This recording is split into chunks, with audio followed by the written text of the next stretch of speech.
তো hello guys, দেখুন এই সাইডে সর্ষে ক্ষেত, এই সাইডে পাঁচিল দেওয়া আছে। এটা হচ্ছে মিলের জায়গা। তারপরে ওই যে মধুর বাক্স, এইখানে মৌমাছি দেখতেই পাচ্ছেন, মৌমাছির মধুর বাক্স।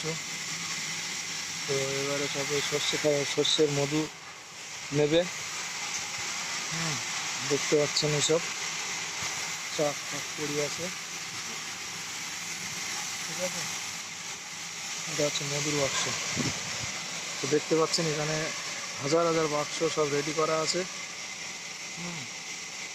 পাশেই এই যে সর্ষে ক্ষেত, সর্ষে ক্ষেতের এই যে মধু, মানে ফুলের মধু মাছিতে নিয়ে মোটামুটি মধু সংগ্রহ করবে, দেখতেই পাচ্ছেন।